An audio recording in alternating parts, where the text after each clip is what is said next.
الحمد للہ کفا وسلام علی عبادہ الذین اصطفى اما بعد فاعوذ باللہ من الشیطان الرجیم بسم اللہ الرحمن الرحیم یا ایہا الذین آمنوا کتب علیکم الصیام کما کتب علی الذین من قبلکم لعلکم تتقون۔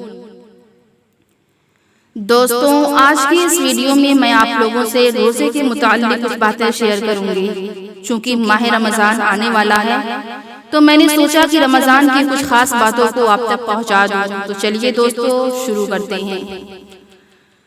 اللہ تعالیٰ نے ہر مسلمان مرد عورت پر نماز کی طرح روزے بھی فرض فرمائے ہیں۔ اللہ کا ارشاد ہے کہ اے ایمان والوں، تم پر روزے اسی طرح فرض کیے گئے جیسا کہ تم سے پہلے لوگوں پر فرض کیا گیا، تاکہ تم لوگ اللہ تعالیٰ سے ڈرنے والے بن جاؤ۔ اس آیت میں دو باتیں بیان کی گئی ہیں۔ پہلی بات تو یہ ہے کہ روزے کا حکم کوئی نیا حکم نہیں ہے، بلکہ اللہ تعالیٰ نے پچھلی امتوں پر بھی روزہ فرض کیا تھا۔ اور دوسری بات یہ بتائی گئی ہے کہ روزہ سے انسان کے اندر تقوی اور پرہیزگاری پیدا ہوتی ہے اور اللہ تعالیٰ سے قربت کا بہترین ذریعہ ہے۔ روزہ دار اپنے نفس کو اللہ کے حکم کے تابع بنا دیتا ہے۔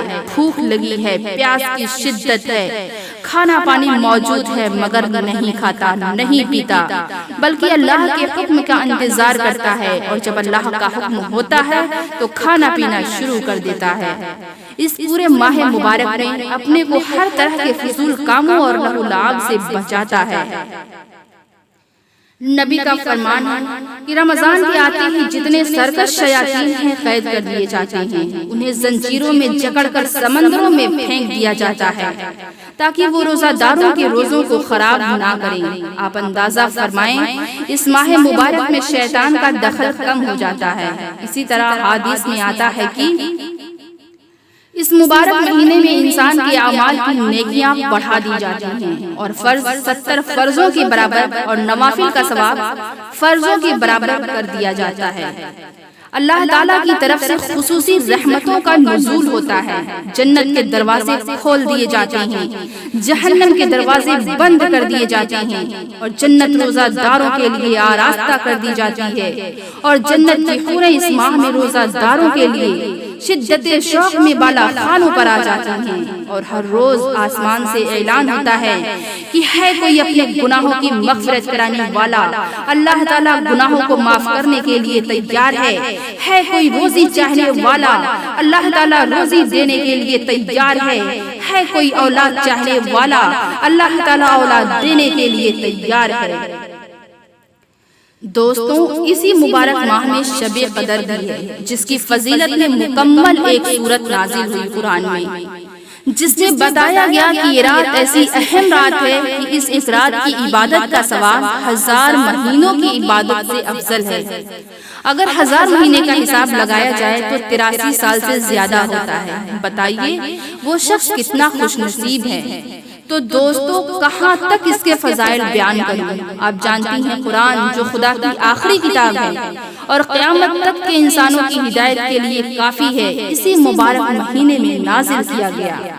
اسی سے اندازہ فرمائیں کہ خدا کے نزدیک کتنا پیارا اور متبرک مہینہ ہے۔ صبر کا مہینہ ہے اور صبر کا بدلہ جنت ہے۔ صلہ رحمی کا مہینہ ہے، یہ وہ مہینہ ہے جس میں مومن کا رزق بڑھا دیا جاتا ہے۔ دوستوں، ہمیشہ اللہ کے نیک بندے اس ماہ کی قدر کرتے آئے ہیں، مگر وہ بدقسمت مسلمان جو روزے کی اہمیت کو نہیں سمجھتے اور اپنی بے حیائی سے اس ماہ میں کھلے عام کھاتے پیتے رہتے ہیں، ان کے سلسلے میں قرآن و حدیث میں وعیدیں اور پھٹکاریں آئی ہیں۔ اللہ کے رسول نے ایسے شخص کے لیے حضرت جبریل علیہ السلام کی بددعا پر آمین کہی جو رمضان شریف کو پا کر اس کی ناقدری کرے اور روزے کا اہتمام نہ کرے، اور جو لوگ محض بھوک کی تکلیف کی وجہ سے روزے نہیں رکھتے، انہیں قیامت کے اس دن کی ہولناکیوں، پریشانیوں اور بھوک و پیاس کو یاد کرنا چاہیے جس دن زمین توے کی طرح تپ رہی ہوگی، سورج انسان کے سر کے بالکل قریب ہوگا، اس کی گرمی سے پسینے بہ رہے ہوں گے، دماغ کھول رہا ہوگا اور کہیں سایہ اور پناہ کی جگہ نہ ہوگی، کوئی ندی نالا یا سمندر نہ ہوگا کہ پیاس سے تڑپتا ہوا آدمی اپنی پیاس بجھا سکے، ایک دانہ ایک گھونٹ پانی نہ ملے گا۔ بھوک و پیاس کی شدت سے انسان کتنا پریشان ہوگا اس کو لفظوں میں بیان نہیں کیا جا سکتا۔ مگر وہ لوگ جو دنیا میں اللہ کے حکم پر بھوک اور پیاس برداشت کر کے روزہ رکھتے تھے اور اس مہینے کا احترام کرتے تھے، اس دن خوش ہوں گے۔ ان کے لیے ایک دسترخوان بچھایا جائے گا جس پر جنت کے قسم قسم کے کھانے اور شیریں شربت کے گلاس و کوزے رکھے جائیں گے، اور حوض کوثر سے اللہ کے رسول اپنے دستے مبارک سے اپنے ان امتیوں کو پانی پلائیں گے۔ اللہ کے رسول نے فرمایا کہ یہ صبر کا مہینہ ہے اور صبر کا بدلہ جنت ہے۔ پھر فرمایا کہ روزہ داروں کے لیے جنت کے دروازوں میں ایک مخصوص دروازہ ہے جس کا نام ریان ہے، جس سے صرف روزہ دار ہی جنت میں داخل ہوں گے۔ تو دوستوں، یہ ہے روزے دار کا مرتبہ۔ اللہ کے نزدیک یہ روزے کا مہینہ اللہ تعالیٰ کی طرف سے ہمارے لیے انعام ہے، آخرت کی کامیابی کا ذریعہ ہے۔ اس لیے ہمیں چاہیے کہ رمضان المبارک کے مہینے کا احترام کریں، اپنی زبان سے کوئی گندی بات نہ کہیں، کسی کو تکلیف نہ پہنچائیں، بلکہ اپنا زیادہ وقت قرآن پاک کی تلاوت اور ذکر تسبیح میں گزاریں، نماز پنجگانہ کے علاوہ تراویح اور تہجد کا اہتمام کریں اور اللہ تعالیٰ سے خوب دعائیں مانگیں، اپنے بزرگوں کے حق میں دعائیں کریں اور عشر آخر کی طاق راتوں میں شب بیداری کریں اور خوب عبادت کریں کہ انہی طاق راتوں میں کوئی وقت شب قدر کا بھی ہے۔ اس رات کی عبادت 1000 مہینوں کی راتوں سے بہتر ہے۔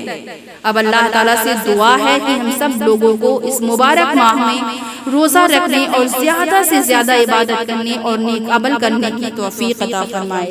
آمین ثم آمین، وآخر دعوانا ان الحمد للہ رب العالمین۔